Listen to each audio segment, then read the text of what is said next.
என்னவென்றால், உன் தாழ்மையை பார்க்கும் தேவன் என்ற ஒரு வார்த்தை. சொல்லுங்க, உன் தாழ்மையை பார்க்கும் தேவன். நான் ஒரு வார்த்தை சொல்றேன் பாருங்க. பரிசுத்தம் பரலோகத்தில் பலன் கொடுக்கும், தாழ்மை பூலோகத்தில் பலனை கொடுக்கும். நாம் பரிசுத்தமாய் வாழ்கிறோம், கெட்டது செய்யாமல் தவறு செய்யாமல் பரிசுத்தமாய் வாழ்கிறோம், அது சரிதான். ஆனால் அந்த பரிசுத்தத்திற்கு பலன் எங்கு கிடைக்கும் என்றால் பரலோகத்தில் தான் கிடைக்கும். ஆனால் நீ தாழ்மையாய் வாழ்வாய் என்றால் இந்த பூலோகத்தில் நீ பலனை அடைய முடியும். கர்த்தருக்கு ஸ்தோத்திரம். தன்னை தாழ்த்துகிறவன் உயர்த்தப்படுவான். பரிசுத்தம் உள்ளவன் இன்னும் பரிசுத்தமாகட்டும், அவனுக்குண்டான பிரதிபலன் என்னோடு கூட வருது. கர்த்தருக்கு ஸ்தோத்திரம். அதனால் பரிசுத்தமா வாழ தேவையில்லையா என்று கேட்கக்கூடாது. பரலோகம் நாம் போக வேண்டும் என்றால் பரிசுத்தம் மிக முக்கியம். ஆனால் பூமியிலே நீ உயர்த்தப்பட வேண்டும் என்றால், பூமியிலே நீ பிரதிபலன் அடைய வேண்டும் என்றால், இந்த பூமியிலே நீ மேன்மை அடைய வேண்டும் என்றால் தாழ்மை மிக முக்கியம். அந்த தாழ்மையை தான் கடவுள் பார்க்கிறார். ஸ்தோத்திரம். தாழ்மையை தான் கடவுள் பார்க்கிறார். தேவன் உன் தாழ்மையை பார்க்கிறார். ஸ்தோத்திரம். தாழ்மை இல்லாமல் ஒரு தேசமே அழிஞ்சு போச்சு. என்ன தேசம் சொல்லுங்க? தாழ்மை இல்லாதனால ஒரு தேசம் அழிந்து போனது. எந்த தேசம் என்றால் எகிப்து தேசம். அந்த ராஜாவுக்கு தாழ்மையே கிடையாதான். எந்த ராஜாவுக்கு? எகிப்து தேசத்தின் ராஜா தன்னை தாழ்த்தாமல் இருந்ததினால் அந்த முழு தேசம் அழிந்து போச்சு. ஸ்தோத்திரம். இன்றைக்கு ஆண்டவர் நல்ல ஒரு வார்த்தையை கொடுக்கிறார். ஸ்தோத்திரம். கவனிங்க, உன் குடும்பம் ஆசீர்வாதமாய், உன் வீடு ஆசீர்வாதமாய், உன் பிள்ளைகள் ஆசீர்வாதமாய் வாழ வேண்டும் என்றால் தாழ்மை மிக முக்கியம். ஸ்தோத்திரம். அதை குறித்து நான் சில வார்த்தைகளை சொல்லி நான் முடிக்கிறேன். பைபிள்ல கவனிங்க, பைபிள்ல தாழ்மையினால் உயர்த்தப்பட்ட ஒரு ஸ்திரீ யார் என்றால் மரியா. தாழ்மையினால் உன்னதமான இடத்துல உயர்த்தப்பட்ட ஒரு ஸ்திரீ யார் சொல்லுங்க எல்லாரும்? சத்தமா சொல்லுங்க. மரியாள். இன்றைக்கு மரியாள் வணங்கக்கூடிய இடத்திற்கு வந்தார்கள். எப்படி என்றால் அவருடைய தாழ்மை தான். அதான் நான் சொல்ல போறோம். அவர்கள் இன்றைக்கு வணங்கக்கூடிய இடத்திற்கு வந்திருக்கிறார்கள். அந்த தாய் மரியாள். காரணம் அவருடைய தாழ்மை. ஸ்தோத்திரம். இன்றைக்கு நான் தேவனுடைய வார்த்தையாக உங்களுக்கு சொல்லுகிறேன். நீங்கள் எந்த அளவுக்கு ஒரு தாழ்மையின் வாழ்க்கையை நீங்கள் பிராக்டிஸ் பண்ணுகிறீர்களோ அந்த அளவுக்கு ஆண்டவர்களை உயர்த்துவார். விழுகைக்கு காரணம் மேட்டின்மை. பைபிள் எழுதப்பட்டிருக்கு. விழுகைக்கு காரணம் என்னவா? மேட்டின்மை. தனாவுட்ல பார்வை, தனாவுட்ல பேச்சு, தனாவுட்ல எண்ணம், மேட்டின்மை. இதுக்கு அடையாளம் தெரியுமா? நீ சீக்கிரம் கீழே உழப்போன்னு அர்த்தம்.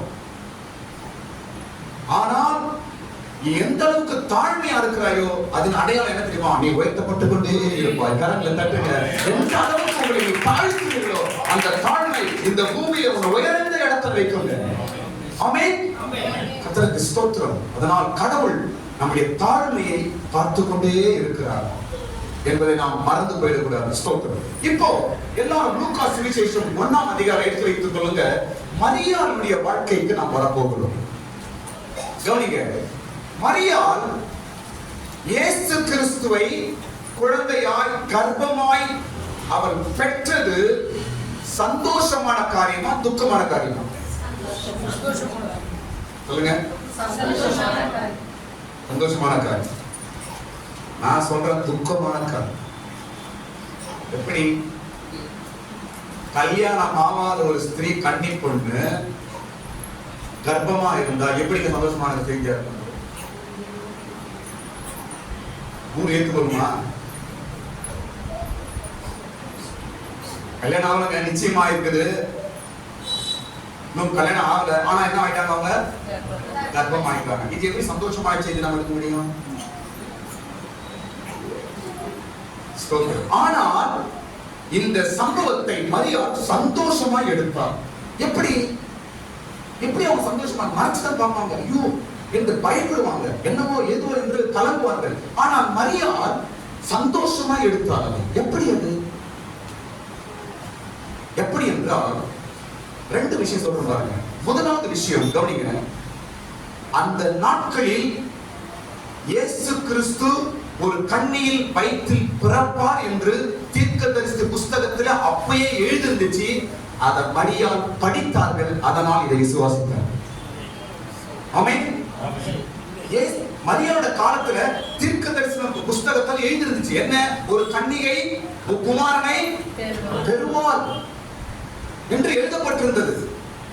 அவர் மேசியா, அவர் மனுஷகுமாரன் பிறப்பார் என்று எழுதப்பட்டிருந்தது. மரியாள் அதை படித்தால், விசுவாசித்தால், அந்த குமாரன் தான் என் வயிற்றில் வந்திருக்கிறார் என்று தைரியமாய் சந்தோஷமாய் மாறினார்கள். ஆமென். கையை தட்டி ஹல்லேலூயா. ஆமென். ஹல்லேலூயா. ஸ்தோத்திரம். இரண்டாவது விஷயம் சொல்ற பாருங்க.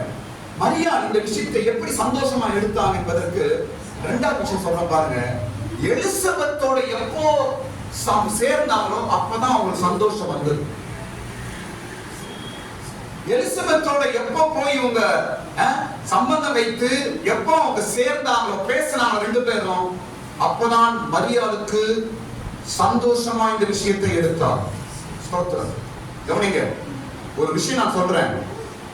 கடவுளான விஷயமா இருக்கட்டும், குடும்ப விஷயமா இருக்கட்டும், ஸ்தோத்திரம், நீங்கள் ஒரு சபை ஐக்கியம், ஒரு தொடர்பு இருக்கும் பொழுதுதான் அந்த விஷயத்துல நமக்கு ஒரு உறுதி உண்டாகும்.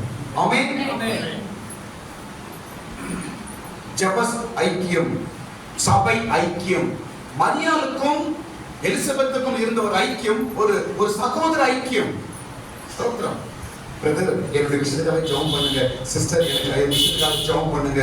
எங்க வீட்டுல கூடி ஜெபம் பண்ணலாம், உங்க வீட்டுல கூடி ஜெபம் பண்ணலாம், சர்ச்சில் கூடி ஜெபம் பண்ணலாம் வாங்க என்று சொல்லி அந்த ஜெபத்துல ஒரு கூடிகை, ஒரு ஐக்கியம், ஒரு 2 பேரும் மனசில் சேர்ந்து நம்ம ஜெபிக்கும் பொழுது உண்மையாகவே அநேக விஷயத்தில் ஒரு பெரிய திட நம்பிக்கை நமக்கு உண்டாகும். அதுதான் மரியாளுக்கு கிடைச்சது. பாருங்க, தேவ தூதன் சொல்லிட்டு போயிட்டாருங்க. ஆனாலும் மரியாளுக்கு ஒரு கலக்கம் இருந்தது. இது எப்படி ஆகும், எப்படி என்ன ஏது என்று கலக்கி கொண்டிருந்தார். எப்ப அந்த கலக்கம் தீர்ந்து தெரியுமா? எலிசபெத் வீட்டுக்கு போன பிற்பாடு தான் கலக்கம் தீர்ந்தது. ஆமென். சில வேளையில நாம் ஆண்டவர் பைபிள் படிக்கிறோம், பல காரியங்களை ஜெபம் பண்றோம், இதெல்லாம் தெளிவு நீங்க வேண்டும் என்றால் சபை ஐக்கியம், ஜெப ஐக்கியம், சகோதர ஐக்கியம் மிக முக்கியம். சர்ச்சுக்கு வரணும். ஏன்? நம்முடைய குழப்பங்கள் தீரும்படிக்கு, நமக்கு ஒரு தெளிவு உண்டாகும்படிக்கு, ஒரு திட நம்பிக்கை உண்டாகும்படிக்கு இந்த ஐக்கியத்திற்கு நாம் வர வேண்டும். ஒரு சபை ஐக்கியம் நமக்கு மிக மிக முக்கியம். ஸ்தோத்திரம். இப்போ மரியாளிடத்தில் நாம் பார்க்கும் பொழுது கவனிங்க, 2 விஷயம் நான் சொல்றேன் பாருங்க. மரியாளிடத்துல ஜனங்கள் அவளை தவறாய் பேசினாலும் கர்த்தரிடத்தில் நம்பிக்கையா இருந்தார். தப்பா பேசிருப்பாங்களா இல்லையா? சொல்லுங்க. பேசிருப்பாங்க. ஒரு உதாரணம் சொல்றேன் கவனிங்க. எலிசபெத்துக்கு குழந்தை பிறக்கும் போது ஊர் ஜனங்கள் எல்லாம் எலிசபெத் வீட்டுக்கு வந்து சந்தோஷப்பட்டாங்க. ஆனா மரியா வீட்டுக்கு யாரும் வரல. பைபிள் படிச்சு பாருங்க. எலிசபெத் வீட்டுக்கு ஊரார் எல்லாரும் வந்து சந்தோஷப்பட்டார்கள். யார் பிறந்திருக்கும் போது? யோவான் பிறந்திருக்கும் போது எலிசபெத் வீட்டுக்கு ஊர் ஜனங்கள் எல்லாம் வந்து சந்தோஷப்பட்டாங்க. ஆனா மரியா வீட்டுக்கு யாரும் வரல. ஏன்? நம்ம படிக்கிறீங்களா?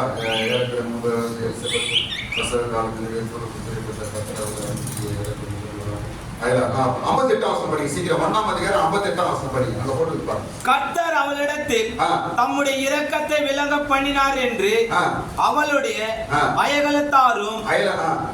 அயலகத்தாரும் வந்து ஜனங்களும் கேள்விப்பட்டு அவளுடனே கூட சந்தோஷப்பட்டார்கள். யார் வீட்டுக்கு வந்திருக்காங்க இப்போ ஜனங்களா? எலிசபெத். யார் வீட்டுக்கு வந்திருக்காங்க? எலிசபெத் குழந்தை பிறந்துச்சோன்னா எல்லாரும் சந்தோஷப்படுறாங்க. வந்து பொண்ணு குழந்தை பிறந்துச்சுப்பா, தம்பி அப்புறம் பிறந்துட்டாப்பா, சந்தோஷப்படுறாங்க. ஆனா மரியா வீட்டுக்கு யாரும் வந்தாங்க? எல்லாம் பயந்து வந்தாங்க. குழந்தை எப்போ பிறந்தது அப்படி பிரச்சனை ஸ்டார்ட் ஆகுது. ஏனென்றால் ஜனங்கள் மரியாதை வெறுத்தார்கள். தவறா குழந்தை பிறந்திருக்குது, தவறானது என்று வெறுத்தார்கள். எங்கு வெறுக்கப்படுகிறது அங்கு தேவன் காரியங்களை செய்கிறார். கரங்களை தட்டுங்க. ஹல்லேலூயா. மரியாதை எந்த அளவுக்கு வெறுத்தார்களோ அங்கு இயேசு பிறந்தார். மரியா உயர்த்தப்பட்டார். ஸ்தோத்திரம். நான் சொல்றேன் பாருங்க, ஜனங்க உங்களை வெறுக்கிறாங்க, ஜனங்களை உங்க தூரம் பண்றாங்கன்னா கர்த்தர் உங்களை உயர்த்த போறார் என்றார். ஜனங்கள் உங்களை வெறுக்கிறார்கள் என்றால் கர்த்தர் உங்களை நேசிக்கிறார் என்று அர்த்தம். ஜனங்கள் உங்களை பகைக்கிறார்கள் என்றால் இயேசு உங்களை நேசிக்கிறார் என்று அர்த்தம். ஆமென். எலிசபெத் வீட்டுக்கு எல்லாரும் போய் அவளை வாழ்த்துறாங்க. எலிசபெத் வீட்டுக்கு போய் சந்தோஷப்படுறான் குழந்தை பிறந்ததுனால. ஆனா மரியா வீட்டுக்கு யாரும் வரல. மரியா எப்ப குழந்தை பெற்றால் அப்போது பிரச்சனை ஆகுது. ஸ்தோத்திரம். காரணம் என்னவென்றால் அவர் உயர்த்தப்பட போகிறார். கர்த்தர் உயர்த்தினார். அதெல்லாம் கலங்காதீங்க. அவங்க கிட்ட நல்லா பேசுறாங்களே, என்கிட்ட சில பேச மாட்டாங்க. அவங்க எல்லாம் நல்லா இருக்கிறாங்களே, என்கிட்ட யாரும் நெருங்கி வர மாட்டாங்களே, என்ன பார்த்தா மூஞ்ச திருப்புறாங்க. அவங்க கிட்ட நல்லா இருக்கிறாங்களே, ஏன்? கர்த்தர் உன்னை உயர்த்தப்படுறார் அப்படின்னு நினைச்சு சந்தோஷமா இருக்கு. கர்த்தருக்கு ஸ்தோத்திரம். ஊரார் ஜனங்கள் எல்லாரும் மரியாதை பகைத்தார்கள். ஆனால் மரியா கர்த்தருக்குள் விசுவாசமாக இருந்தார். காரணம், வேதத்தை படித்தார். தீர்க்கதரிசன புத்தகத்தை படித்தார். அது எழுதிருக்கிறது, ஒரு கன்னிகை குமாரனை பெறுவார் என்று எழுதிருந்துச்சு. அதை மரியா படிச்சா, அதனால் நம்பிக்கை. ஒருவேளை மரியா அதை படிக்காம தெரிஞ்சுட்டா இவனும் பயந்தா இருப்பா. கர்த்தருக்கு ஸ்தோத்திரம். நான் சொல்றேன் பாருங்க, நல்ல பைபிளை படிங்க. கடவுள் உங்களோட பேசுவார். உங்களுடைய குழப்பங்கள் நீங்கும் படிக்க பைபிள் படிங்க. உங்க கேள்விகளுக்கு பதில் கிடைக்க வேண்டுமா, பைபிள் படிங்க. உங்க குடும்ப பிரச்சனைகள் தீரும்படிக்கு பைபிள் படிங்க. சோதனைகளை மேற்கொள்ள வேண்டும், பைபிள் படிங்க. தைரியமா இருக்க வேண்டும் என்றால் பைபிள் படிங்க. ஜனங்கள் எல்லாம் வெறுத்தாங்க, ஜனங்கள் எல்லாம் தப்பா பேசுறாங்க. ஆனா மரியா சந்தோஷமா இருந்தார். காரணம், வேதத்தை அறிந்திருந்தார், வேதத்தை படித்திருந்தார். அதனால் அவனுக்கு எந்த குழப்பம் இல்லை. யார் என்ன வேணா சொல்லட்டும், கர்த்தர் என்னோடு கூட இருக்கிறார் என்று விசுவாசமா இருந்தார். மரியாவோட குவாலிட்டி. ஆமென். கர்த்தருக்கு ஸ்தோத்திரம். ரெண்டாவது பாருங்க, அது வரைக்கும் இன்னும் இயேசு பிறக்கவே இல்லை. ஆனா அவ பேசத்தான் பாருங்க, விசுவாசமா பேசுகிறார். இன்னும் காரியம் நடக்கல, இன்னும் குழந்தை பிறக்கல. தேவதூதன் வந்து சொல்லிட்டு போயிட்டாரு, இன்னும் குழந்தைய பிறக்கல. ஆனா மரியா பேசத்த பாருங்க, விசுவாசமாய் பேசுகிறார். இன்னும் காரியம் நடக்கவில்லை, ஆனாலும் விசுவாசம் மரியாளுக்குள்ள இருந்தது. இது நல்ல ஒரு குவாலிட்டி மரியாளிடத்தில். ஸ்தோத்திரம். அதான் கர்த்தர் உயர்த்தினார். காரியம் நடக்கவில்லை என்றால் விசுவாசத்தை விட்டுறக்கூடாது நம்ம. ஆமென். சில காரியத்துக்காக ஜெபம் பண்ணிட்டு இருக்கிறீங்க, அது நடக்கல, ஆனா விசுவாசத்தை விட்டுறாத. இன்னும் நடக்கவே இல்லையே, நான் ஜெபம் பண்ணிட்டு நடக்கவே என்று விசுவாசத்தின் ஜெபத்தை விட்டு விடாத. ஸ்தோத்திரம். இயேசு இன்னும் பிறக்கவில்லை, ஆனால் மரியா விசுவாசமாய் பேசினார். அந்த விசுவாசத்தை ஆண்டவர் பார்த்தார். கர்த்தருக்கு ஸ்தோத்திரம். இப்போ மரியா சொன்ன ஒரு வார்த்தையை மட்டும் நான் சொல்ல போறேன். என்ன சொல்றாரு என்றால், தேவன் அடிமையின் தாழ்மையை பார்த்தார் என்று சொல்லுகிறார். படிங்க வசனம் படிங்க. 1ஆம் அதிகாரம் 48ஆம் வசனம். லூக்கா 1ஆம் அதிகாரம். அவர் தம்முடைய அடிமையின் தாழ்மையை நோக்கி பார்த்தார். போதும். என்ன சொல்றார் மரியல்? அடிமையின் தாழ்மையை நோக்கி பார்த்தார். கடவுள் எதை பார்த்தாரு? தாழ்மையை. சத்தமா சொல்லுங்க. தாழ்மையை. மரியாளிடத்துல எதை பார்த்தார்? தாழ்மையை. தாழ்மையை பார்த்தார். மரியாதை உயர்த்தினார். மரியாள் தேவகுமாரனை கர்ப்பம் தரிக்கும்படிக்கு அவருடைய ஸ்தானத்தை அந்தஸ்தை உயர்த்தினார். ஸ்தோத்திரம். காரணம் தாழ்மை. இந்த உலகத்திலே கவனிங்க, இந்த பூமியில, இந்த ஊர்ல, இந்த உலகத்துல நீங்க எல்லாரும் காட்டிலும் உயரத்துல வரணும்னு ஆசைப்படுறீங்களா? என் குடும்பம், என் பிள்ளைங்க மேல வரணும்னு ஆசைப்படுறீங்களா? ஒரே ஒரு ரகசியம் தான், நீங்க தாழ்மையா நடந்து பாருங்க, உங்க குடும்பத்தின் பிள்ளைங்க அந்த டாப்ல கொண்டு போய் நிறுத்துவார். கையை கட்டுங்க. ஒரே ரகசியம் தான் தாழ்மை. மரியாதை நான் படிக்கிற பாடம். நீங்க மரியாதை உன்னத ஸ்தானத்துல போயிட்டாங்க. அவங்க ஒரு ஸ்திரீ, ஒரு கன்னிகை, உன்னத ஸ்தானத்துல, பரிசுத்த ஸ்தானத்துல, வணங்கக்கூடிய ஒரு ஸ்தானத்துல, உயர்ந்த இடத்துல கடவுள் கொண்டு வச்சார். காரணம் அவருடைய தாழ்மை. சொல்றான், அடிமையின் தாழ்மையை தேவன் பார்த்தார். ஆமென். ஸ்தோத்திரம். நாமும் கூட தாழ்மையாய் நாம் வாழ்வோம் என்றால் நமக்கு ஒரு பெரிய உயர்வு உண்டு. தாழ்மை இல்லாமல் இருப்போம் என்றால் பெரிய அழிவும் வரும். ஆமென். கர்த்தருக்கு ஸ்தோத்திரம். இப்ப தாழ்மை குறித்து ஒரு 2 விஷயம் சொல்றேன் பாருங்க. தாழ்மை என்பது வெளியே காட்ட முடியாது, அது மறைந்திருக்கும் அனுபவம். தாழ்மை என்பது வெளியே காட்ட முடியாது, அவசியம் வெளியே காட்ட முடியாது, ஆனா காட்டக்கூடிய ஒரு அனுபவம் தான் சொல்றேன். தாழ்மை என்பது வெளியே காட்ட முடியாது, அது மறைந்திருக்கும் சுபாவம் என்று பேர் எழுதுகிறோம். ஸ்தோத்திரம். நான் தாழ்மையா இருக்கிற தலை வராம, நான் தாழ்மையா இருக்கிற தலை இறந்தைக்காம, நான் தாழ்மையா இருக்கிற பல்லு தேய்க்காம, நான் தாழ்மையா கீழ் போன துணியை போட்டுட்டு, இதெல்லாம் போய் தாழ்மை வந்து வெளியே காட்ட முடியாது, அது மறைந்திருக்கும் அனுபவம். நான் ரொம்ப தாழ்மை அப்படின்ட்டு அந்த இது செருப்பு போடாம போறது, பிச்சைக்கார மாதிரி காட்டுறது, இயேசு அப்படியே பண்ண சொன்னாரு. அதான் தாழ்மை இல்லை. தாழ்மை என்பது மறைந்திருக்கும் காரியம். அப்படின்னா தாழ்மை எப்படி வெளியே தெரியும் பாஸ்டர்? சொல்றேன் பாருங்க. இந்த தாழ்மை என்பது வெளியே எப்படி தெரியாது? நீ ஒரு தாழ்மை உள்ளவர்கள் எப்படி நான் கண்டுபிடிக்கிறது என்றால், சொல்றேன் பாருங்க, கீழ்ப்படிதல் தான் தாழ்மையின் ரகசியம். ஆமென். இயேசு மரணம் வரைக்கும் தன்னை தாழ்த்தினார். தாழ்மை எது? கீழ்ப்படிதல். கீழ்ப்படிதல் நான் சொல்றதை கேட்க, பைபிள் வார்த்தை என்ன சொல்லுதோ அது அப்படியே கேட்பது, அதுதான் தாழ்மை. உங்களுடைய வயசுல பெரியவங்க ஏதோ ஒரு வார்த்தை சொல்றாங்க, உடனே கீழ்ப்படியணும். ஊழியக்காரர் சொல்றாரு கீழ்ப்படியணும், கணவன் சொல்றாரு மனைவி கீழ்ப்படியணும். இதுதான் தாழ்மையின் அடையாளம். அதை விட்டு இது செய்ய மாட்டாங்க. நான் சொல்றதை நீ செய், நீ சொல்றதை நான் செய்யணுமா? இதெல்லாம் தாழ்மை அல்ல. ஒருவேளை இதெல்லாம் வச்சுட்டு நீ தாழ்மை என்று சொன்னா அது பொய்யான ஒரு தாழ்மை தான். கர்த்தருக்கு ஸ்தோத்திரம். இப்போ மரியாள் இடத்துல என்ன தாழ்மை இருந்துச்சு? ஒரு 5 விஷயம் நான் சொல்றேன் பாருங்க. மரியாள் சொல்றா, என் தாழ்மையை நோக்கி அவர் பார்த்தார், அதனால் குமாரனை நான் கர்ப்பம் தரிக்கும்படிக்கு எனக்கு உதவி செய்தார். என் தாழ்மையை அவர் பார்த்தார். ஸ்தோத்திரம். அப்படின்னா மரியாள் கிட்ட எத்தனை என்ன தாழ்மை இருந்தது? ஸ்தோத்திரம். ஒரு 5 காரியம் சொல்லணும் பாருங்க. மரியாள் இடத்தில் பார்க்கும் தாழ்மை. முதல் காரியம், அவள் கிருபை பெற்றவள் என்று பெயர் வாங்கினார், அதனால் அவள் தாழ்மை உள்ளவள் என்று நாம் சொல்லலாம். தேவதூதன் மரியாள் வீட்டுக்கு வந்து என்ன சொல்றாரு?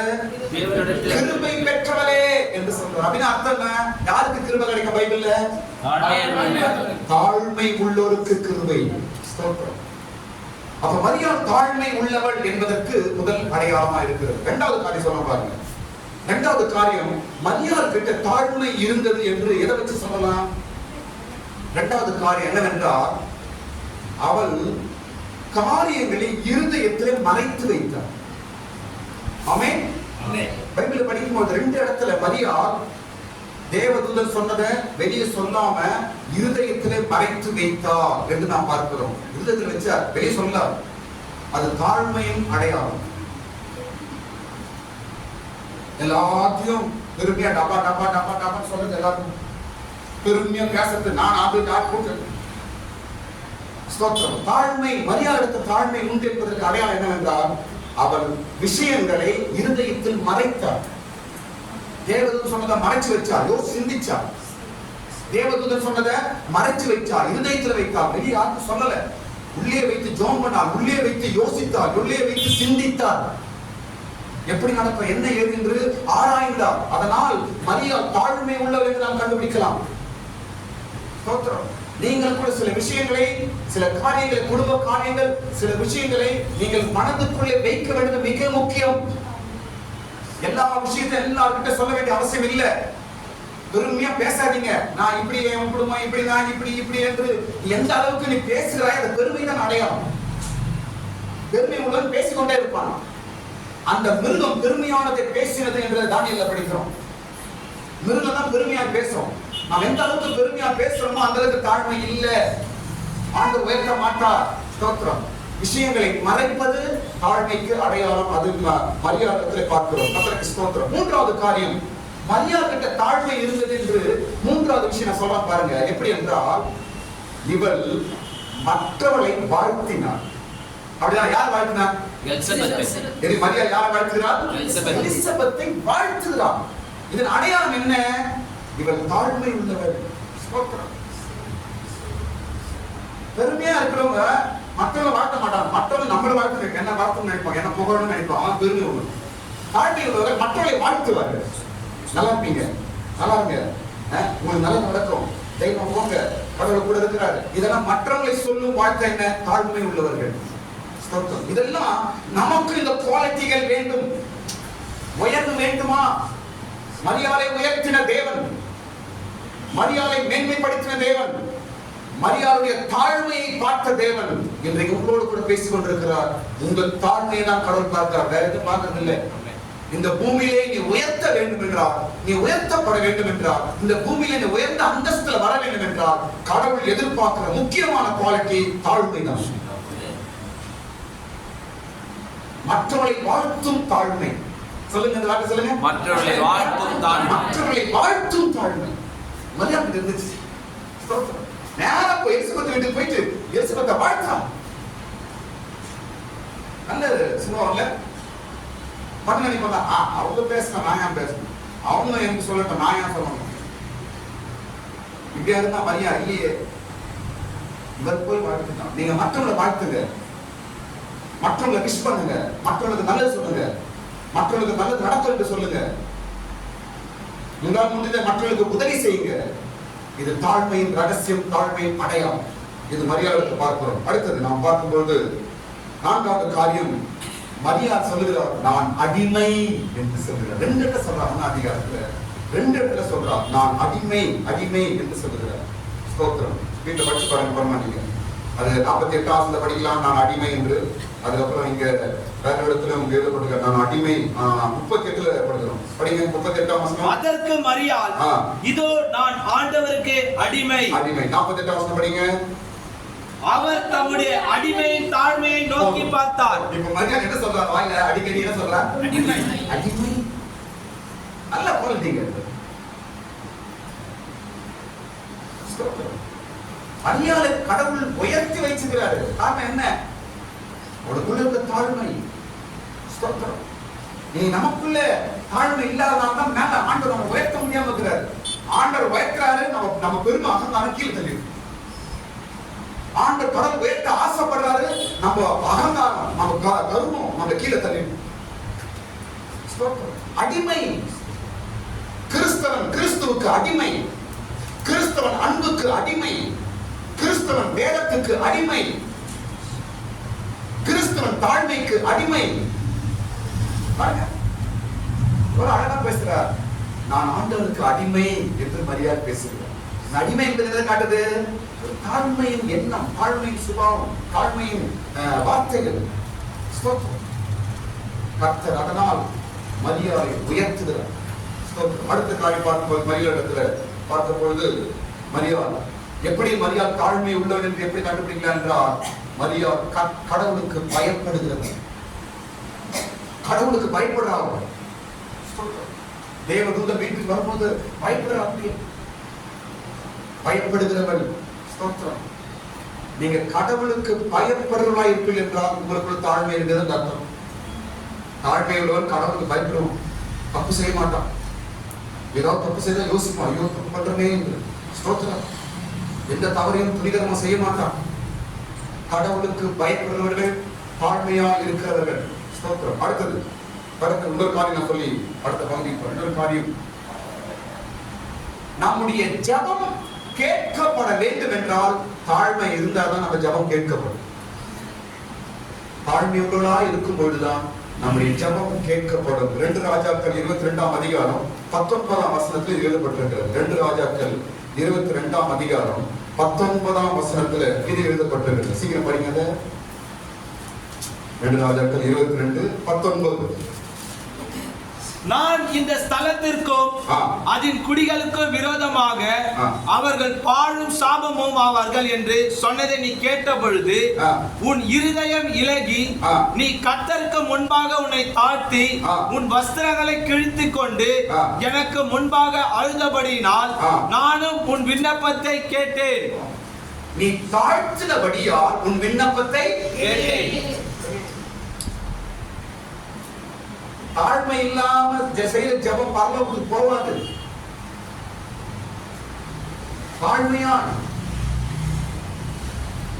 இல்லாமல் நீ செய்யற ஜெபம் பரலோகத்துக்கு போவாது. மற்றவங்க அற்பமா நினைக்கிறது, மற்றவங்களை இலக்காரமா பேசுறது, மற்றவங்களை துணிகரமா பேசுறது, மற்றவங்களை கீழே பாக்குறது, இப்படி எல்லாம் மனசுல வச்சுட்டு உன் ஜெபம் எப்படி பரலோகத்துக்கு போவோம்? உன்னை நீ தாழ்த்தும் போது உன் ஜெபம் ஏறெடுக்கப்படும், பரலோகத்துக்கு எட்டும். மரியாதை சொல்றா, என் தாழ்மையை தான் பார்த்தாரு, வேற ஒண்ணு இல்லை. அடிமையின் தாழ்மையை பார்த்தார். இந்த நாட்களிலே ஆண்டவர் உன்னை உயர்த்தும்படிக்கு ஆசைப்படுகிறார். உன்னிடத்துல ஏதோ தேடுறாரு. எதை தேடுறாரு சொல்லுங்க எல்லாரும்? தாழ்மையை தேடுறாரு. என் மகனை நான் உயர்த்தணும் பாக்குறாரு. என்ன இருக்குது? குவாலிட்டி என்ன இருக்குது? தாழ்மை. தூக்கு. என் மகனை நான் ஆசீர்வதிக்க போறேன். என்ன இருக்குது? தாழ்மை. உயர்த்து. பைபிள் படி ஒரு தாழ்மை உள்ள கிறிஸ்தவனை இயேசு உயரத்தில் வைக்கிறார். மரியாதை நாம் படிக்கிற பாடம் ஸ்தோத்திரம். இப்ப மரியாதை தாழ்மை உள்ளவள் என்பதை கடவுள் பார்த்தாரு. அவளுக்கு ஆண்டவர் செய்த 6 காரியங்கள் சொல்லி நாம் படிக்கிறோம். எத்தனை காரியங்கள் செய்தார் ஆண்டவர்? 6 காரியங்கள் மரியாதை செய்தார். அவள் தாழ்மை பார்க்கிறார். அவள் தாழ்மை உள்ளவள் என்பதை ஆண்டவர் பார்க்கிறார். ஸ்தோத்திரம். 6 காரியம் மரியாதை செய்தார். இந்த 6 காரியத்தை தேவன் நமக்கும் செய்வாராக. தாழ்மையை நோக்கி பார்க்கும் தேவன். எந்த அளவுக்கு உன் இருதயம், உன் எண்ணம், சிந்தை எந்த அளவுக்கு தாழ்மையா இருக்கிறதோ அதை ஆண்டவர் பார்க்கிறார். நிச்சயத்தில் உன்னை உயர்த்துவார். ஸ்தோத்திரம். 1ஆம் அதிகாரம் 1ஆம் அதிகாரத்துல முதல் காரியம் 48ஆம் வசனம் மரியாதை சொல்கிறார், இனி ஜனங்கள் என்னை பாக்கியவதி என்று சொல்லுவார்கள்.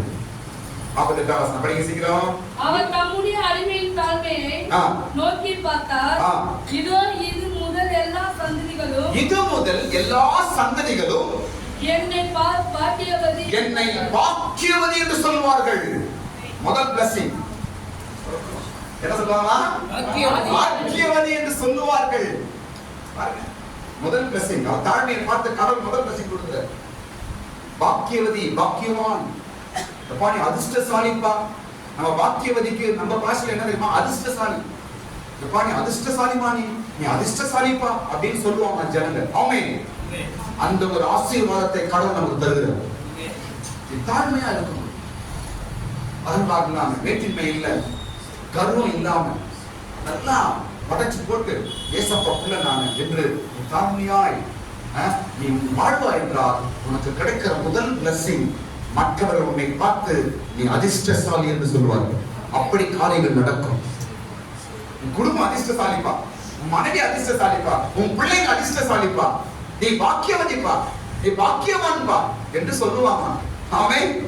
கர்த்தருக்கு ஸ்தோத்திரம். இந்த வருஷத்துல அப்படி நான் பேர் வாங்கலாமா? ஆமென். ஹalleluya. ஸ்தோத்திரம். ஆண்டவரே நான் முன்பாய் தாழ்மையா இருக்கிறப்பா, எனக்கு தாழ்மையை கற்றுத்தாங்கப்பா, நான் தாழ்மையா இருக்கணும்னு ஆசைப்படுறேன்ப்பா என்று ஒரு ஜெபத்தில் ஜெபம் பண்ணுங்க. ஆண்டவர் அவர் ஆசைப்பட தாழ்மையை உனக்குள்ளே தருவார். நிச்சயமாய் தாழ்மை நம்மை உயர்த்தும். நிச்சயமாய் தாழ்மை நம்மை மேன்மைப்படுத்தும். நிச்சயமாய் தாழ்மை நம்மை உயர்ந்த ஸ்தானத்தில் வைக்கும். நம்மை ஸ்தோத்திரம். ஒரு அகங்காரம், ஒரு கர்வம் உள்ள கிறிஸ்தவம் மேல வரவே முடியாது. ஸ்தோத்திரம். பைபிள் ஒத்துக்கல. ஸ்தோத்திரம். முதல் காரியம் மரியாதை கேட்ட முதல் காரியம் என்ன? எல்லாரும் என்னை பாக்கியவதி என்று சொல்லுவார்கள். கடவுள் தாழ்மையை பார்த்துட்டாரு. இனி பாக்கியவதி என்று சொல்லுவார்கள், அதிர்ஷ்டசாலி என்று சொல்லுவார்கள். தாழ்மையா இருக்கும்போது எல்லா அதிர்ஷ்டமும் தேடி வரும். அப்படி செய்வது கடவுள். ஸ்தோத்திரம். பாருங்க, எனக்கு என்ன பாருங்க, ஒரு தண்ணி இருக்குதுங்க. ஒரு தண்ணி நரம்பி ஓடி ஒரு தண்ணி நரம்பி ஓடி வருது. தண்ணி வருது. அந்த வர தண்ணி எந்த இடத்துல ஓடும்? தண்ணி ஓடி வருதுங்க, அப்படியே ஆறு வருதுங்க. அந்த தண்ணி ஃபோர்ஸ் எந்த இடத்துல ஓடும்? ஃபர்ஸ்ட் எந்த இடத்தில் பள்ளம் இருக்கிறதோ அங்குதான் ஓடும். ஓடி ஃபர்ஸ்ட் அங்க நிரப்பும். ஸ்தோத்திரம். தண்ணீர் என்பது கடல் எடுத்து வரும் ஆசீர்வாதம்.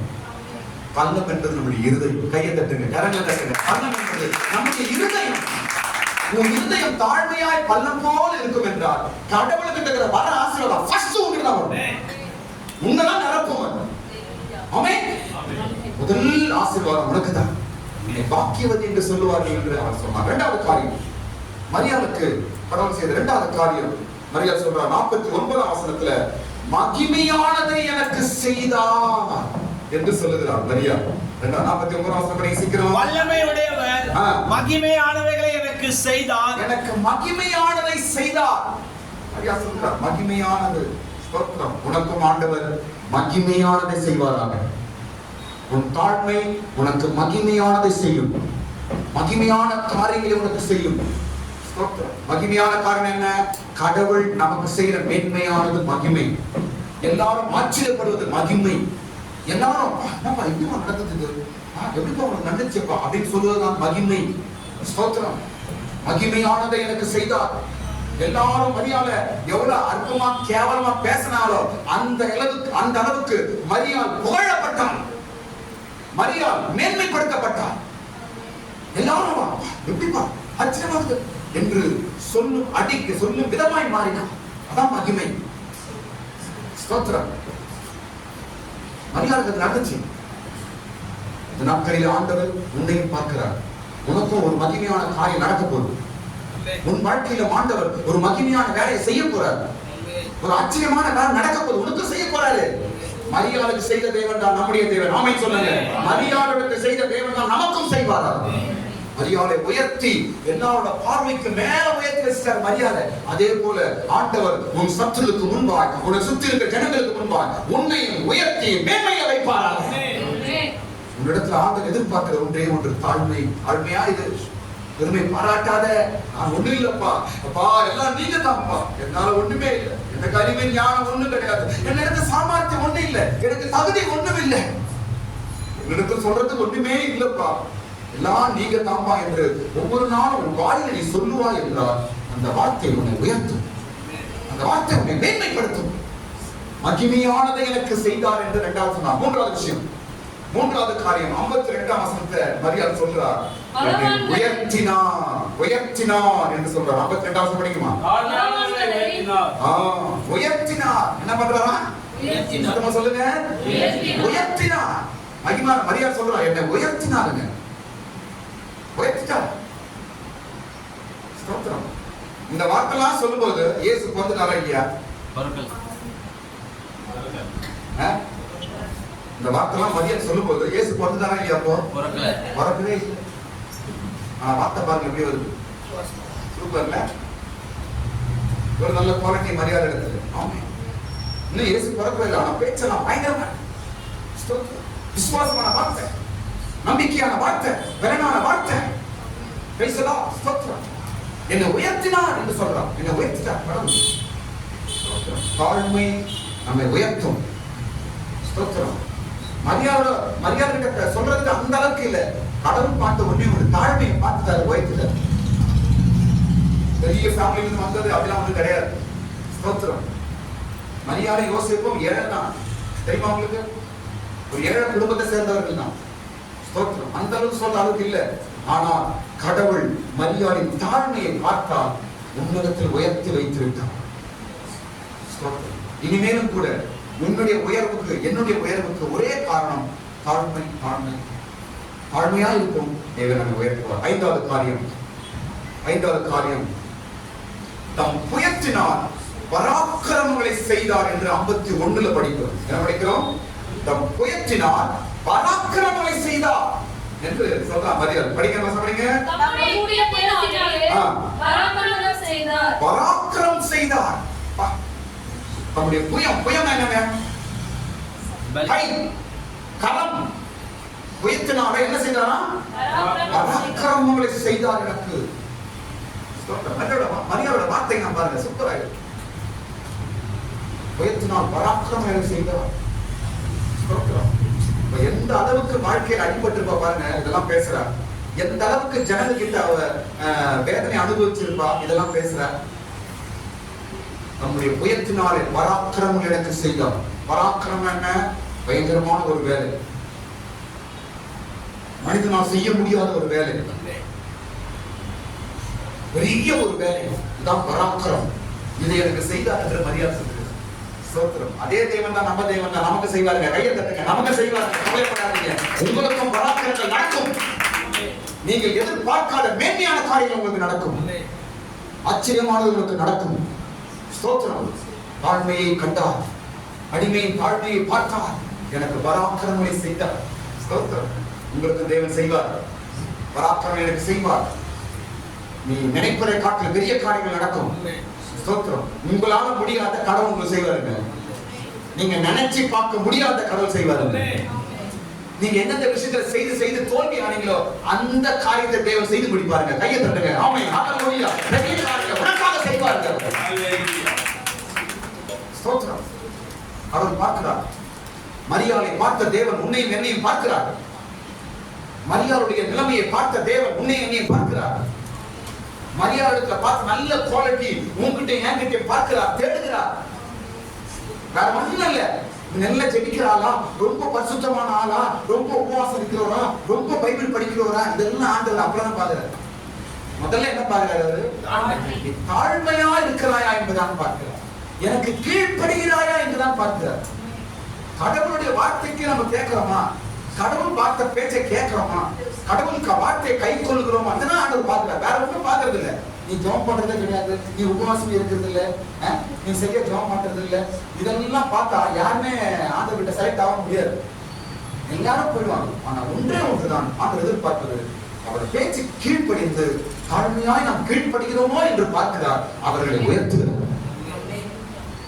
உலகத்தில் எத்தனையோ ஸ்திரீகள் இருந்தாங்க அந்த காலத்துல, எத்தனையோ ஸ்திரீகள், எத்தனையோ கன்னிகைகள் இருந்தார்கள். ஆனால் மரியாதை செலக்ட் பண்ணாங்க கடவுள். மரியாதை தெரிந்து கொண்டாலே, மரியாதை உயர்த்தினாலே. அப்ப அவங்க கிட்ட பார்த்தது ஒரே ஒன்றுதான், தாழ்மை, அடிமை என்று சொன்னார்கள். மொத்த தாழ்மை இருந்தது, அதுதான் கடவுள் பார்த்தார். இன்றைக்கு நம்முடைய வாழ்க்கையில் கூட தேவன் தாய் நிறைவேற்றுவாராக. ஸ்தோத்திரம். தம்முடைய உயர்த்தினாலே பராக்கிரமங்களை செய்தார் என்று 4வது காரியம் சொன்னார். 5வது காரியம் முடிச்சிடலாம். 5வது காரியம் 51ஆம் வசனத்துல அகந்தையானவர்களை சிதறடித்தார் என்று சொல்கிறார். 51ஆம் வசனம் படிங்க. அகந்தை உள்ளவர்களை சிதறடித்தார். அகந்தை உள்ளவர்களை என்ன செய்தாரா? சிதறடித்தார். நீ தாழ்மையா இருந்தா போதும், உனக்கு விரோதமா அகந்தை, உனக்கு விரோதமா கெடுதல் நினைக்கிறவங்க சிதறி போவார்கள். தாழ்மையா இருந்தா போதும், உனக்கு விரோதமா எழுபவர்கள் சிதறி போவார்கள். கடவுள் வேலை செய்வார். ஸ்தோத்திரம். அகந்தையா இருந்தவர்கள் என்ன ஆயிட்டாங்க? சிதறி போனார்கள். ஸ்தோத்திரம். பாருங்க, அப்ப எவ்வளவு அனுபவப்பட்டிருப்பா மரியாதை. எவ்வளவு பேரு அகந்தியா அப்படின்னா, அகந்தனா கேவலமா பார்த்திருப்பாங்க மரியாதை. சின்ன பார்வை பார்த்திருப்பாங்க, கேவலமா பார்த்திருப்பாங்க, அவமானமா பேசியிருப்பாங்க. இதெல்லாம் ஒரு ஜென்மமா, இதெல்லாம் ஒரு பொம்பளையா, நம்ம பாஷையில சொல்றேன், இப்படி எல்லாம் சொல்லிருப்பாங்க. அதனால இந்த வார்த்தை சொல்றாங்க மரியாதை. இப்படி எல்லாம் மரியாதை அனுபவப்பட்டிருப்பா, அவமானத்தை அனுபவப்பட்டிருப்பா, கெட்டத அவமானம் பேசுறத கேட்டிருப்பா, அவமானம் பார்வை பார்த்திருப்பா. அதனால அந்த தைரியமா சொல்றார், அகந்தியானவர்கள் சிதறடிக்கப்பட்டார்கள் என்று சொல்றாங்க. அகந்தியா என்ன பேசினாங்க, அவமானமா என்ன பேசினாங்க, கர்வமா என்ன கேவலமா பேசினாங்க, என்ன கேவலமா பார்த்தாங்க. இன்னைக்கு அவர்கள் எல்லாம் சிதறி போனார்கள் என்று எழுதுகிறார். ஆமென். அந்த தாழ்மையா இருந்தா போதும், அகந்தை உள்ளவர்கள் சிதறடிக்கப்படுவார்கள். ஆமென்.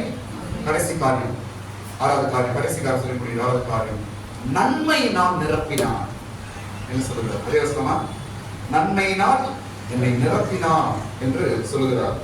பாருங்க, பசியுள்ளவர்களை நன்மையினால் நிரப்பி, நன்மையினால் நிரப்பினார். எல்லாம் மரியாதை சொல்றது. நல்லதே எனக்கு செய்தார், ஒரு நல்ல காரியம்லாம் எனக்கு நடக்குது, எனக்கு எல்லாமே நல்லதே நடக்குது என்று சொல்றார் மரியாதை. நன்மையினால் நிரப்பினார். எந்த நன்மையும் குறைபடாது என்று படிக்கிறோம். நன்மையினால் நிரப்பி, எல்லாமே நல்லது நடக்குது எனக்கு என்று மரியாதை சொல்லி சந்தோஷப்பட்டு களி கூறுகிறார்.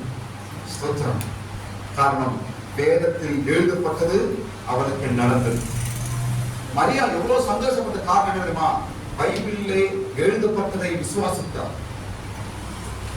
ஒரு கன்னிகை குமாரனை பெறுவார் என்று எழுதப்பட்டதை மரியா நம்பினார். அதனாலதான் இவ்வளவு சந்தோஷம் வந்துச்சு, இவ்வளவு ஒரு விசுவாசம் வந்தது. ஸ்தோத்திரம். நாட்களில் நாம கூட இந்த தாழ்மையின் அனுபவத்தை நாம் பெற்றுக்கொள்வோம். தேவன் நம்மை கூட மரியாதை போல உயர்த்துவாராக. ஒரு உயர்வு உண்டு நாம். ஸ்தோத்திரம். மரியாதை மேன்மைப்படுத்தினவர் உன்னையும் என்னையும் பார்க்கிறார். மரியாதை மேன்மைப்படுத்தினவர் உன்னையும் என்னையும் பார்க்கிறார். என்ன பார்க்கிறார்? ஒரு தாழ்மை இருக்காதா? ஒரு தாழ்மை நடந்து இருக்காதா? நீ தாழ்த்த மாட்டாயா? ஆண்டவர் எதிர்பார்ப்பது தாழ்மையை தான் எதிர்பார்த்து வந்திருக்கிறார். அந்த தாழ்மையை நாம் பெற்றுக்கொள்வோம் என்றால் நம்மை கூட தேவன் உன்னதத்தில் உயர்த்தி வைப்பாராக. எல்லாரும் முடிப்போம். ஆமென்.